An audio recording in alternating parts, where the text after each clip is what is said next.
When I think of God, I hear a song. It's a song that moves me.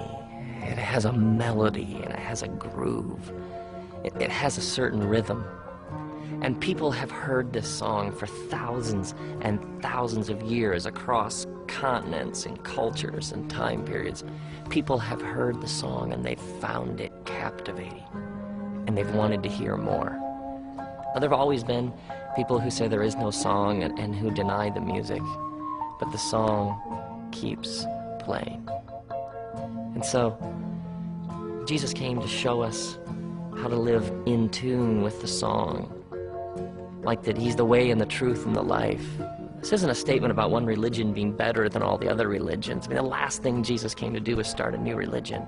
He came to show us reality at its most raw. He came to show us how things are. I mean, Jesus is like God and taking on flesh and blood. And so in his generosity and in his compassion, that's what God's like. In his telling of the truth, that's what God's like. In his love and forgiveness and sacrifice, that's what God's like. That's who God is. That's how the song goes.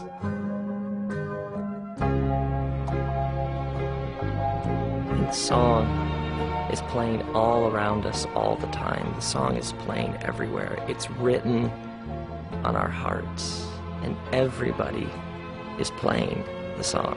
See, the question isn't whether or not you're playing a song. The question is, are you in tune?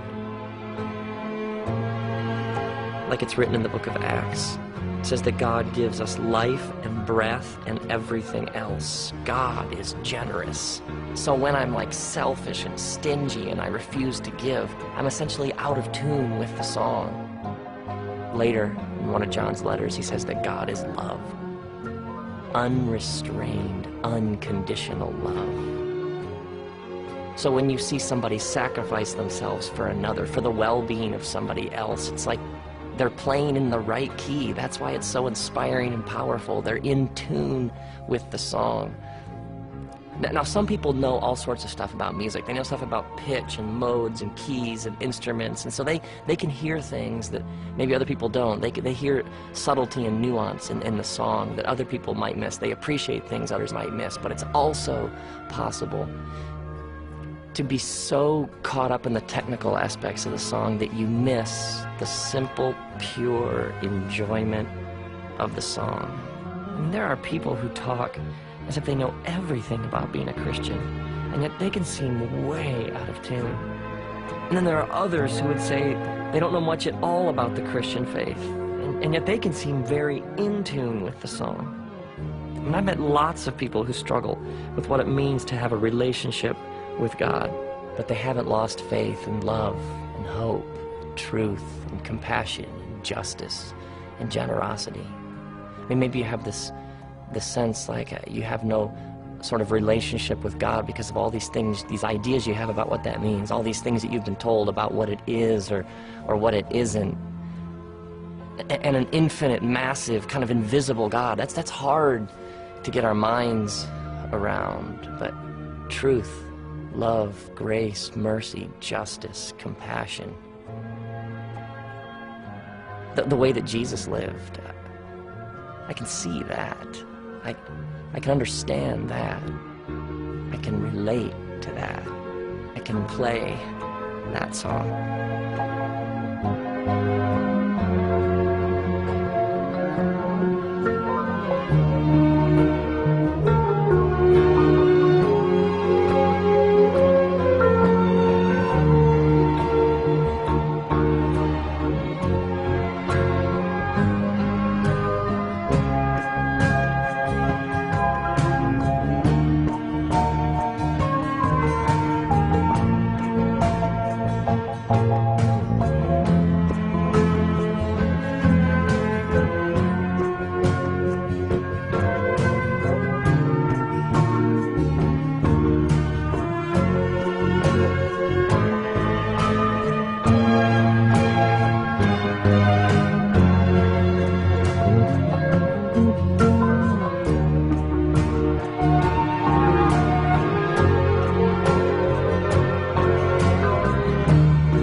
So may you come to see that the song is written on your heart.